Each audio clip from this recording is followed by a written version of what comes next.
Сакам да прочитам од Колосјаните 4 глава од 2 до 6 стих. Таму вели вака: бидете постојани во молитвата, дејте во неа со благодарност.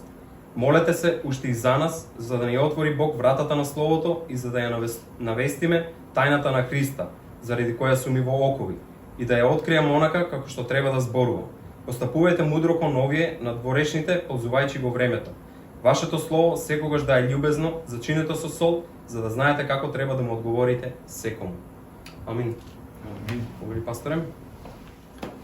Да продолжиме со нашата богослужба денеска.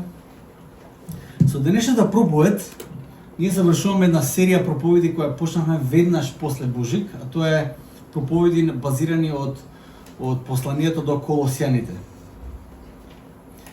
Како еден лајтмотив низ таа цела серија што ја проповедав од Колосјаните беше дека ние сме црквата. Мораме да го разбереме тоа, дека ние сме црквата. Црквата не е зграда, црквата не е место, црквата не е ни навика, црквата не е ни традиција, сите тие нешта се црквата, но ние пред се луѓето овде сме црквата. Ние сме заедницата во светот преку која Бог ја носи надежта и заедницата во и преку која Божјата љубов се отелотворува. Ако црквата не е место на надеж, тогаш не знам кое место на надеж треба да биде овде во светот, ако не е црквата. Зборуваме за прекрасната химна која апостол Павле ја пишува во првата глава од Колосјаните, ако читате од 9 стих надоле, ќе видите колку прекрасна химна апостол Павле пишува таму за кој е Христос. Кој е тој вечен збор кој се отелотвори, кој е пред се, кој е во се и за кого се е создадено. К.С. Луис во својата книга Христијанство за Христос ќе напише вака: Христос е базата за новиот живот во нас. Не се работи за повторување само за неговото поучување, иако тоа е многу важно, туку за стапување на сила на новиот живот, Христовиот живот во нас. Треба да разбереме една работа која можеби сме ја подзаборавиле. Евангелието, радосната вест, ова што сега го проповедаме тука, ова пред се не е информација која треба да се научи. Ова не е лекција. Евангелието е Божјата сила, Христовиот живот кој треба да се отелотвори во нас. Тоа е сила за преобразба. Тоа е Евангелието, не е информација.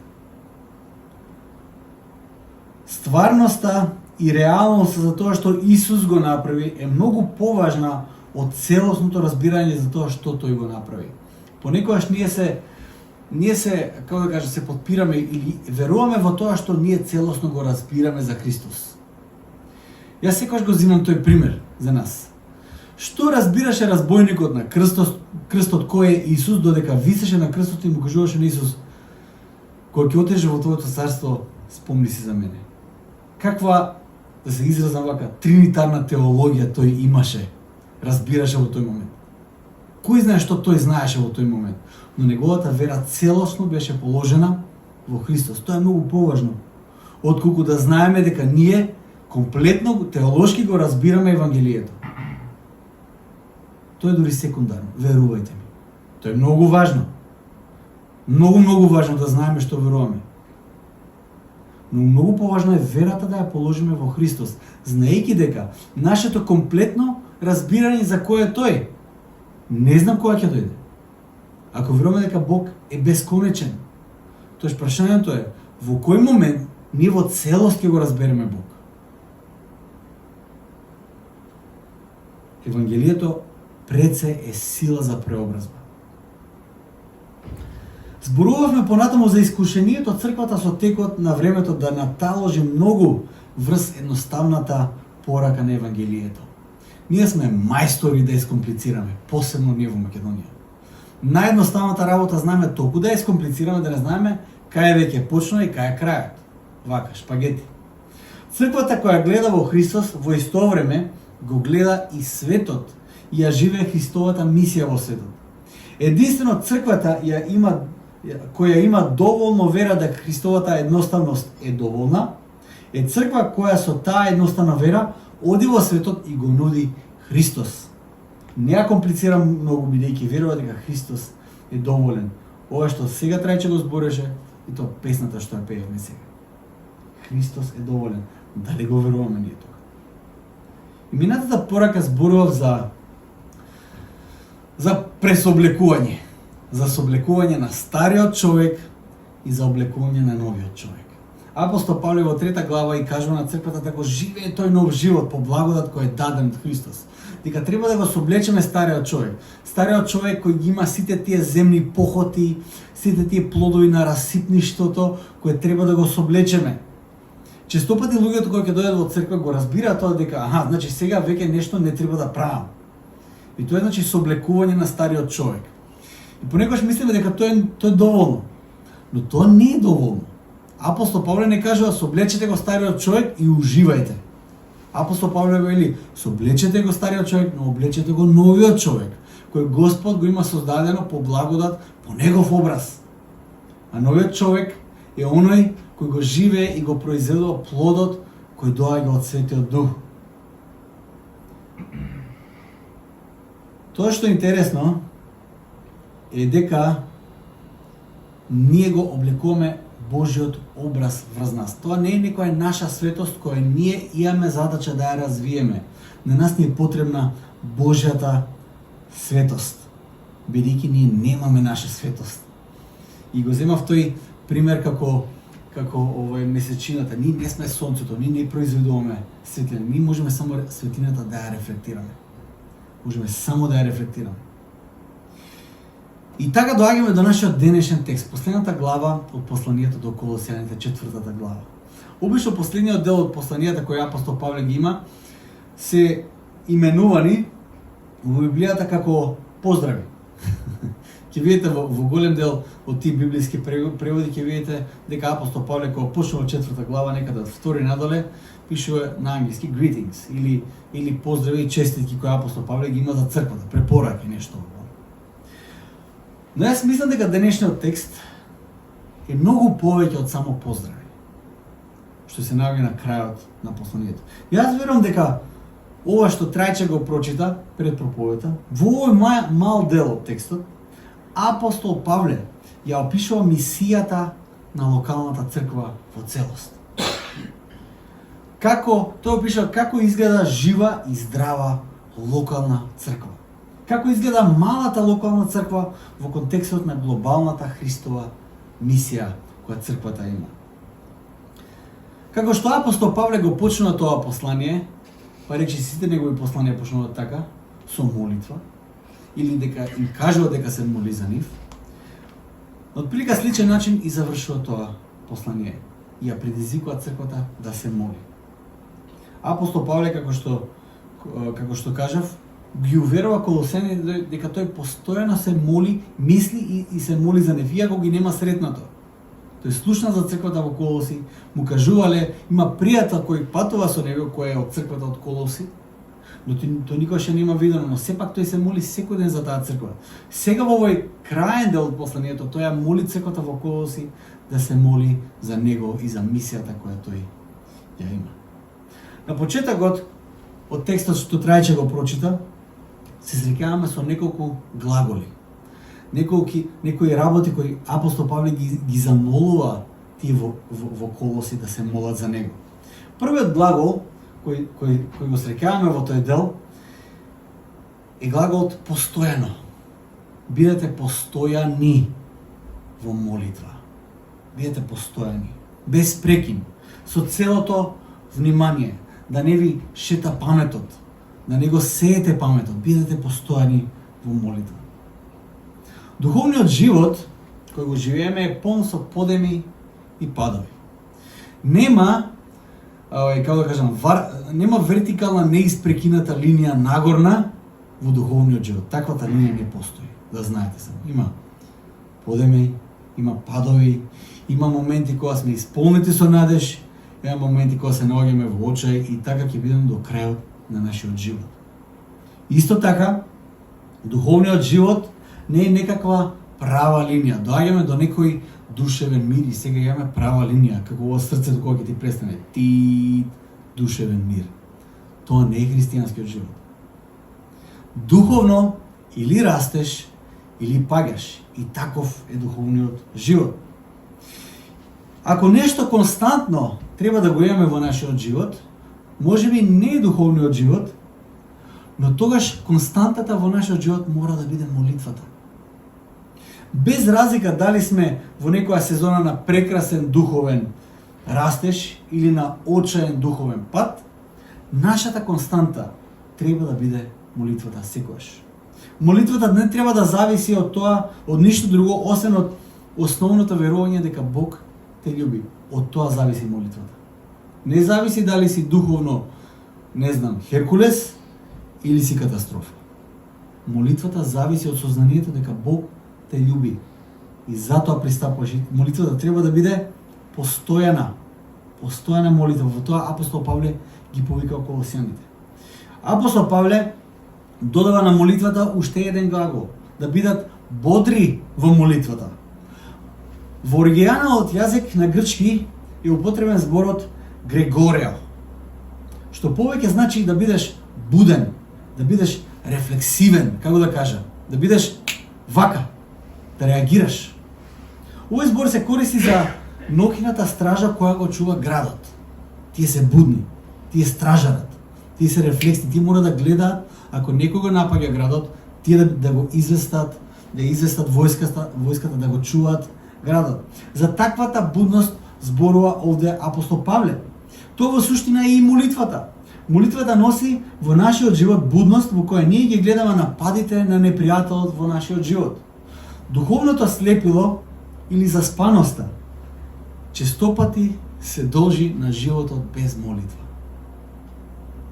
Знаете кој ќе, како да кажам, во тоа пасторално советување, во тие пасторални разговори, понекогаш доаѓаш, мислиш дека некој аргумент е доволен за некој да поверува нешто. Верувајте, не постои аргумент. Не постои аргумент понекогаш кој е доволен за некој да ја види катастрофата во својот живот. Потребно е да духовните очи бидат отворени. А тоа се случува само тогаш кога ние сме постојани во молитва. Понекогаш да ги дадеш и најдобрите аргументи. Гледаш дека човекот понекогаш гледа преку тебе и е убеден во таа ситуација во која се наоѓа. Духовните очи, дали се отворени или затворени, зависат од молитвениот живот на некого. Може би еден ден ќе се свестиш некаде и ќе се прашаш како одеднаш се најдов на тоа место. Понекогаш тоа се случува. И знаете ли што тоа е благодат Божја која ќе може да се свестиме. Честопати тоа се случува како резултат на отсуството на молитвата во нечи живот, кога одеднаш се наоѓаш на некој место, викаш како завршив овде. Молитвата, да разјасниме нешто. Молитвата не значи живот без проблеми. Не значи тоа. Молитвата значи живот спремен да се соочиш со проблемите кои не доаѓаат. Тоа значи молитвата. Молитвата носи будност и негативниот ефект кој доаѓа од изненаденост го нема кога престојаме во молитвата. Најголемиот пример за таквата будност во пресред на проблемите секако а можеби и тоа апостол Павле го има на ум додека го пишува тоа, е Исус во Гецеманија вечерта пред да го фатат за да го распнат. Тој беше буден духовно, знаеше точно што следува. И тој беше вознемирен, секако беше вознемирен. Тој беше дури и уплашен. Тој дури се молеше на својот небесен татко, татко, ако може оваа чаша да ме помине. Но тој не беше изненаден. Тој не падна во очај, затоа што тој имаше живот исполнет со молитва. Ако нешто постојано се повторува во Евангелијата, тој моментот дека Исус отиде на само место да се моли. Дури после целодневна работа, цел ден работа, поучување, исцелување, знаете кога си познат, на овие познати денес им е тешко. И знаете ли што? Тешко им е, ама денес живееме во свет во кој луѓе го почитуваат твоето приватност, твоето personal space, како да кажам, лично место го почитуваат, не го узурпираат, не дојдат да те влечат. Во тоа време, како и во Африка кај што ќе идам, ќе видите една слика, едно 20 дечиња ми ја ваѓаат брадата вака. Таму нема лично место. Сите се буткаме и седиме еден врз друг. И во тоа време, во едно такво време, Исус дејствува. И замислете да ве влечат, нема тука основни манири, не постои такво нешто. Во такво време, после целодневна мисија, на сонцето седејќи, честопати гладен и жеден, Исус после тоа цело вечер оди да се моли. Тоа беше константа во неговиот живот. Непрекината. И затоа тој беше буден за секоја работа која доаѓаше во неговиот живот. Проблеми ќе има. Како треба да се молиме? Да бидеме постојани, да бидеме бодри или будни. Но апостол Павле им кажа на колосјаните да се молат со благодарност. Доколку бевте овде минатата недела, се надам дека ќе се сетите колку е важна благодарноста како поставеност во животот на христијанинот. Благодарноста е силен одговор и е диаметрално спротивна на алчноста. А алчноста апостол Павле ја дефинира како идолопоклонство. Во буквална смисла на зборот, алчноста е прекршување на првата Божја заповед, да немаш други богови освен мене. Тоа е алчноста. Како еден против отров на алчноста, апостол Павле ја кажува благодарноста. Благодарноста во овој контекст открива и на кој начин ние сме будни. Тоа не е будност од страв и анксиозност, туку будност со сигурност и благодарност дека ние сме безбедни во Христос. И тоа го зборував минатиот пат. Дека преку воскресението, преку воскреснатиот живот кој ние го живееме, а тој воскреснат живот го почнуваме преку крштението, нашиот живот е насигурно со Христос и никој не може да ни го земе. Апостол Павле продолжува со тој мотив за молитвата. Знаете, ќе ви кажам дека лично мене, многу ми се потребни вашите молитви. Премногу. Знам дека најчесто кога имаме причест, јас повикам да дојдете да се молиме за вас. И јас се молам за вас. И тој е прекрасен момент. И јас чувствувам дека Господ сака да се молиме еден за друг. И јас од таа причина ве повикам на молитва и се молам и прерадосен сум. Но знаете ли што? Јас имам многу потреба од вашите молитви. Многу потреба. Како пастир на оваа црква, мене очајно ми е потребно Божјото водство, неговата сила преку неговиот дух. Во оваа мисија, човек ако се подпре на своја сила, многу брзо ќе биде празен. Верувајте ми. Една недела е доволно да бидеш празен, вака, канта. Затоа како и за апостол Павле, така и за мене, потребни ми се вашите молитви. Така апостол Павле ги предизвика црквата во Колоси. Молете се за мене. Молете се во секоја ситуација да го дадам вистинскиот одговор. Молете се во секоја ситуација да имам отворена врата да го споделам Евангелието. Овде апостол Павле открива една многу важна работа. Божите слуги, колку и да се вдахновени и духовни и научени, и тие се обични луѓе кои имаат потреба од црквената заедница и грижата која доаѓа од црквата. Ние имаме потреба, јас имам потреба од вас и вашата грижа за мене пред се преку молитвата. Јас имам потреба од вашата молитва. Тоа го кажам најсериозно. Во секоја мисија, во секој разговор што го имам, знаете, често пати чувствувам кога луѓе се молат и застапуваат за мене. Го чувствувам тоа. Апостол Павле кажува, мене ми е потребна вашата молитва за да можам да ја разгласувам Христовата тајна. А која беше тајната Христова? Еве го повторно овој збор кој се провлекува уште еднаш во ова послание. Тајната Христова, тоест Евангелието, е центарот на Павловата мисија и причината зашто тие во тој момент додека Павле го пишува ова послание се во затвор.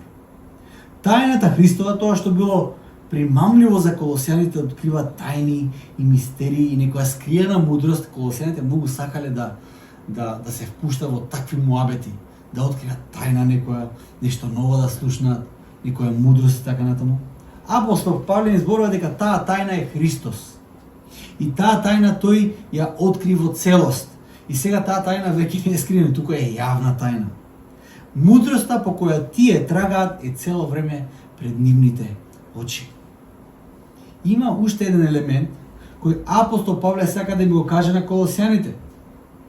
Евангелието, она вистинското евангелие, тоа евангелие чини, кошта. Во тој момент додека апостол Павле, како што кажа, впишува, тој е во затвор. Го чини тоа. Вистинското евангелие чини. Заради тоа, и ќе си кажете, може би, тоа е само, евангелието е само уверување или систем на верување. Ако знам доволно информации, го знам евангелието. Јас искрено сметам дека непријателот со тоната многу сака ние тоа да го веруваме. Дека евангелието е само систем на вредности, уверување кое го имаме ние. Евангелието не е само тоа. Може би ќе кажеме преку тоа уверување што го имаме дека евангелието е само избор на човекот што ќе си верува, нели? На тој начин ние го испразнуваме евангелието од силата која евангелието има. Евангелието не е само информација, тоа е сила, сила која го преобразува животот. Тоа е сила која носи надеж. Тоа е сила која погледот го носи напред во Божјото ветување и тоа е уверение и сигурност во вечниот Божи план за овој свет и лично за твојот живот. Тоа е Христовата тајна. Тоа е евангелието. Тоа е радосната вест. Наспроти се што се случува и во која и каша да се наоѓаме, евангелието е радосна вест која во најгрозните моменти ќе произведе радост кај нас, ќе произведе вера и надеж која нема да пропадне никогаш. Тоа е силата на евангелието. Тоа не е информација. Тоа е сила која преобразува. Непријателот со сите сплетки и искушенија сака токму тоа да го испразни од тебе, да ја испразни силата на евангелието, да те увери дека евангелието е само информација која треба да ја споделиш, а не сила која треба да ја ползуваш и да ја живееш. Евангелието е сила. И тоа сум го искусил толку многу пати во животот. Тогаш кога сум бил најпразен, тогаш кога сум немал ни трошка сила, кога не сум имал сила ни да се молам, едноставно сум бил само во некакво тихување, доаѓа Господ со неговата сила и носи надеж. Колку пати тоа сум го искусил. Знаете за таа јавна сила која евангелието ја носи. Еден од најважните моменти е заедничката прикриена и скриена молитва. Често пати јас ќе имам некаква шанса да зборувам за евангелието на некоја платформа која ќе биде јавна. Еве во Порта Македонија имавме таа шанса. Јас сакав да има многу повеќе луѓе кои ќе дојдат ќе го слушнат тоа што го прави црквата. Многу сакав, реално. Сакав да биде на место каде што наместо 25 или 35 души ќе имаше 350 души. Каде што ќе можехте да поканете пријатели кои без разлика на се ќе дојдеа и ќе го слушнеа без разлика на нивното уверување или систем на вредности или дали имат или немат вера.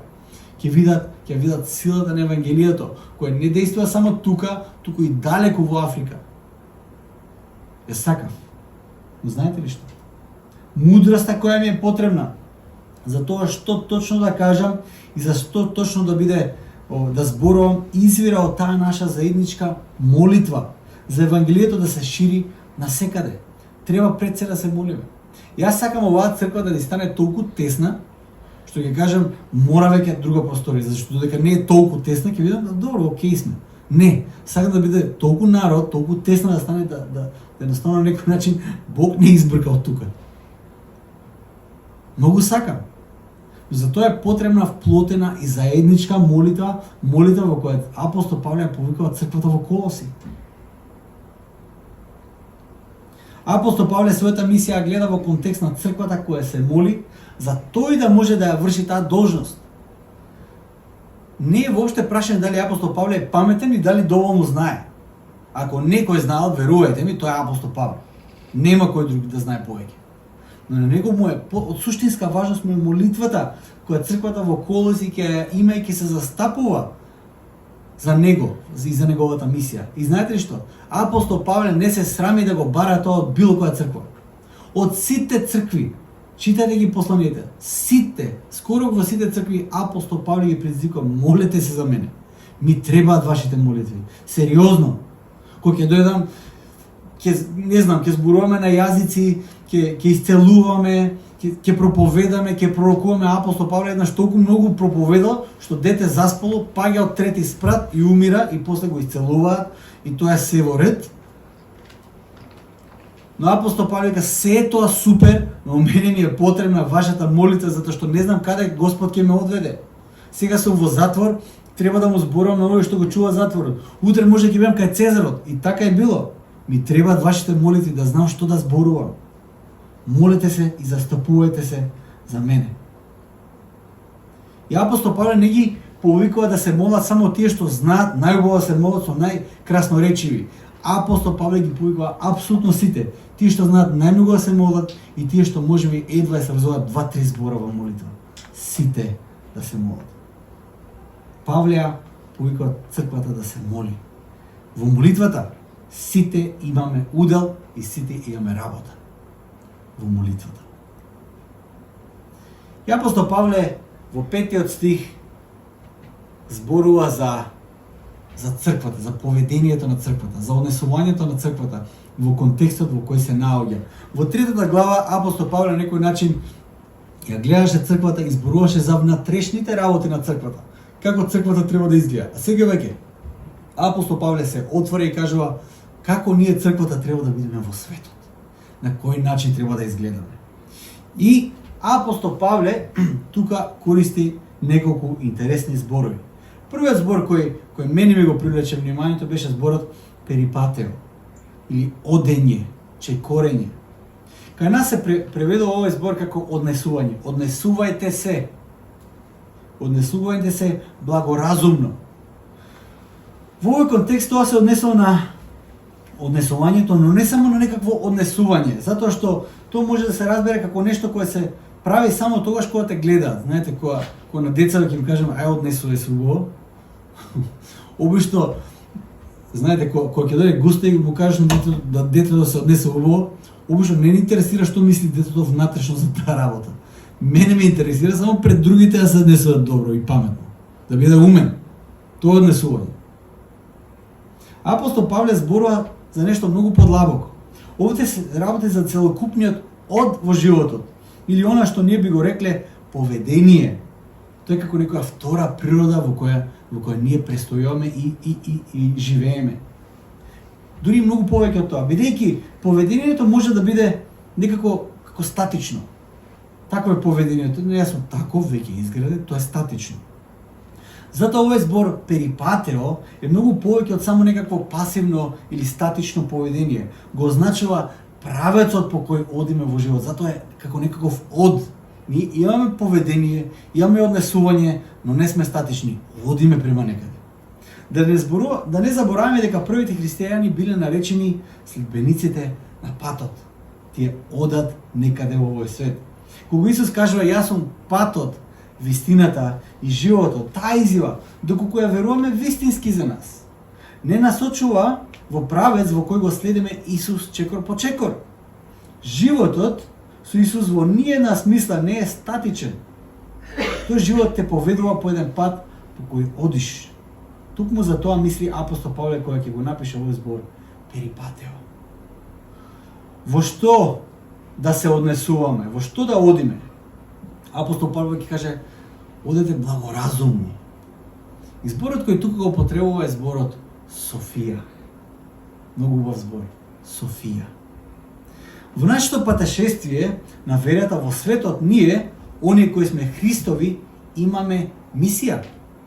Дел од таа мисија е да рефлектираме Божјата природа и неговата убавина во овој свет. Нашето поведение треба да отсликува Божјата благоразумност, или грчкиот збор Софија. А како би се превел тој збор на нашки Софија? Еден библиски коментатор ќе каже вака: што е Софија? На високиот интелектуален дар, обсежна и длабока проникливост во Божјите начини и цели.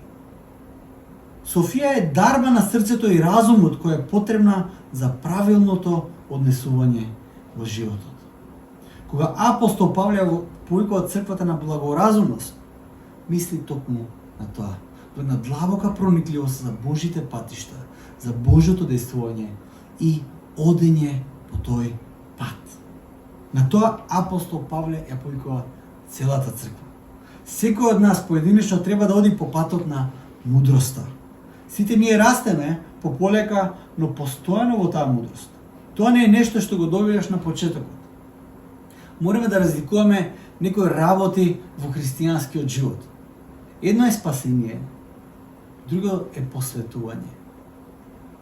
Спасение е моментот кога добиваш тоа спасение, не си го заслужил, не можеш да го заработиш, не можеш да дадеш нешто за возврат на таа работа. Тоа е се по благодат. Посветување е процесот кој ти го почнуваш во тој живот, во кој растеш во Божјата мудрост, во неговиот карактер и да дојде да се развие во еден момент плодот на духот кој треба да порасне во секој еден од нас. Плод на премудрост. Во Евангелието според Лука од самиот почеток може да се види дека Исус растеше во таа Божја мудрост. Дури во храмот кога тој имаше 12 години, па и понатака кога проповедаше во синагогата, заклучокот на луѓето околу него кои го слушаа беше вака: како може тој толку проникливо да зборува кога не бил учен од никој? Немал учител. Или од многу луѓе ќе кажале во тоа време, како, сите зборуваат паметно и така натаму, но овој Исус зборува како да има авторитет. Тоа е таа Божја проникливост, тоа е таа мудрост во која Исус престојуваше од најмали години. Исус зборуваше со сила, со дунамис.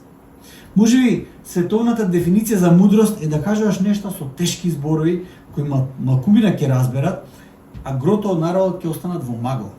Тоа е можеби според светските дефиниции филозофија. Јас ќе наредам паметни зборови кои никој не ги користи и ќе го кажам тоа со жар и другите сите остануваат во магла, а јас останувам на пиедесталот најпаметен, најнеразбран. Ако тоа е филозофија и мудрост во овој свет, тоа не е она што Христос на кој Христос не повикува. Божјата мудрост е онаа која е јасно и со авторитет зборува за вистината и го носи вистинското поведение во животот. Божјата мудрост го исполнува животот и со Божјата мудрост се оди по патот по кој животот се живее во полнота.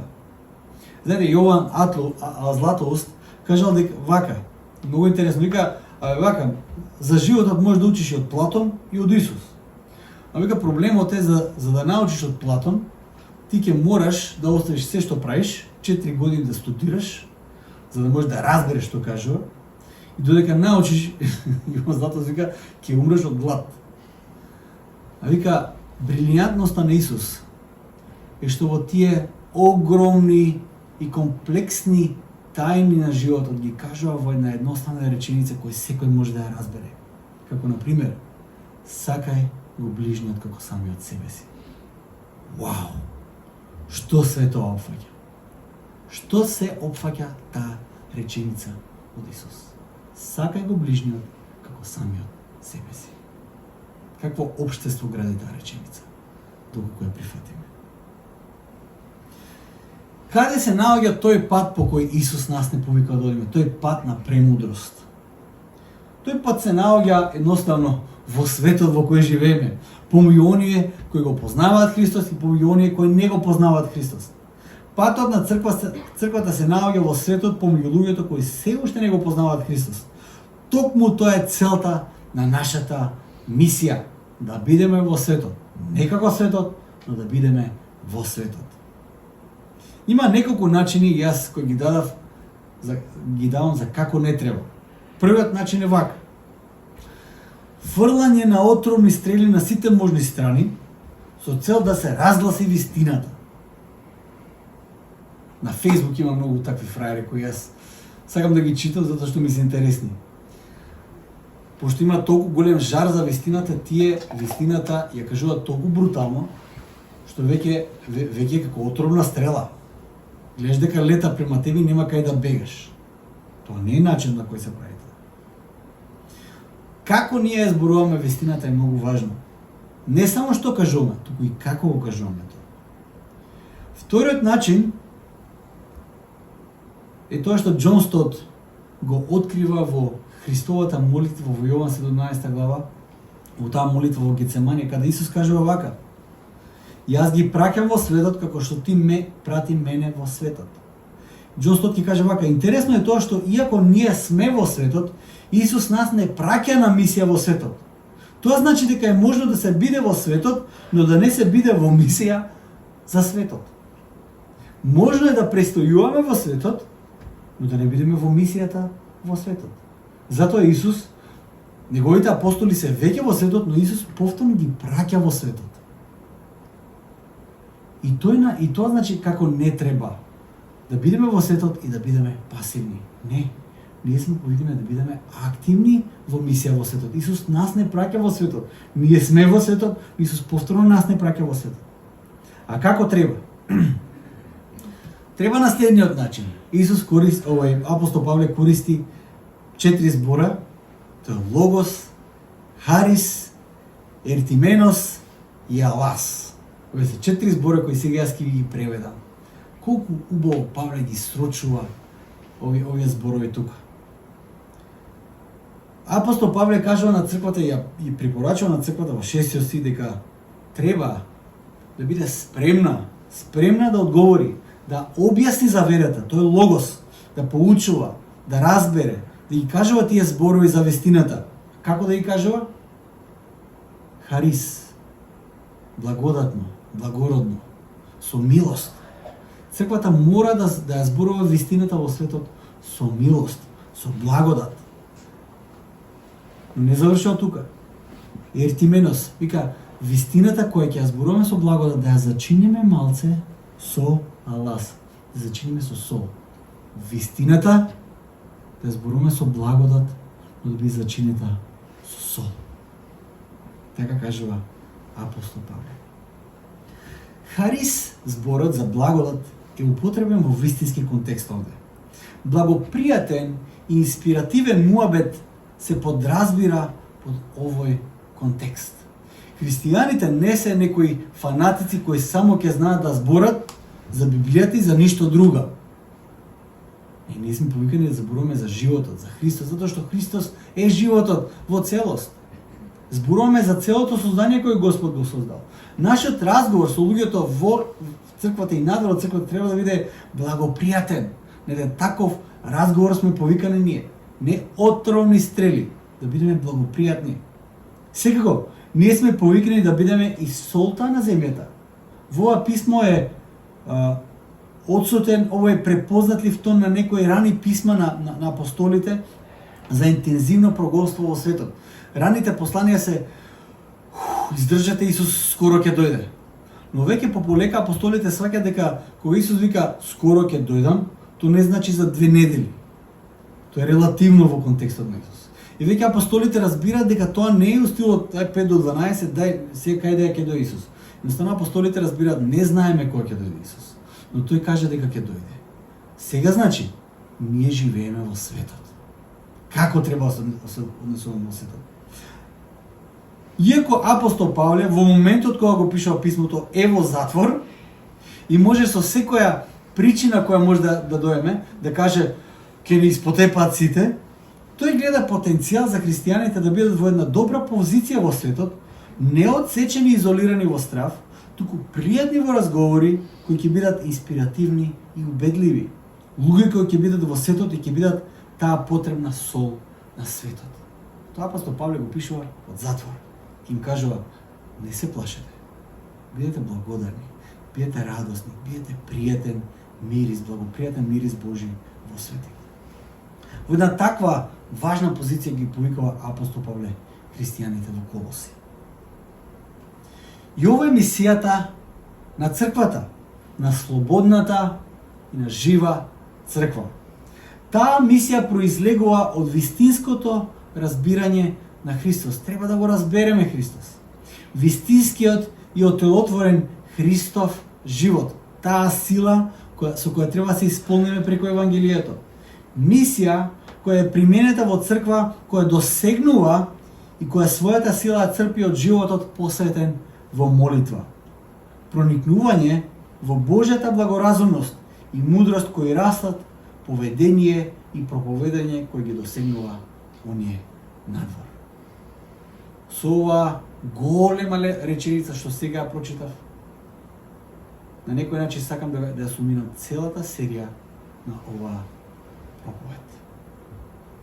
Мисијата произлегува од вистинското разбирање на Христос. Тоа значи дека ова треба да биде нашиот секојдневен придружник.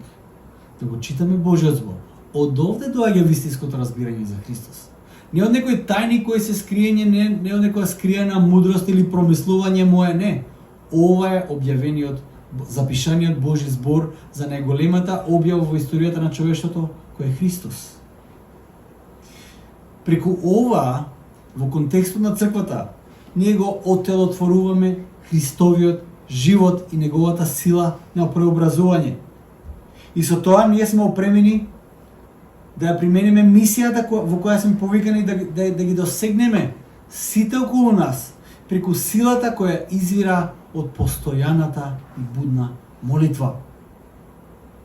И повикани сме да проникнуваме во Божјата благоразумност и мудрост кои растат едно такво поведение и проповедење кој ги досегнува оние од надвор. Во тоа сме повикани како црква. Апостол Павле верува дека локалната и лична молитва има потенцијал да влијае до крајот на земјата. Тој повикува црквата на една многу чудна работа. Да се сеќава на неговите окови. Тоа е последната напишана реченица од апостол Павле пред да го напише поздравот во писмото Господ да ја благослови. Пред тоа апостол Павле да го напише Божја благодат и благослов, тој вика: сетете се за моите окови. Во оваа реченица може да се види потребата која тој ја има од црквата и нивната молитва.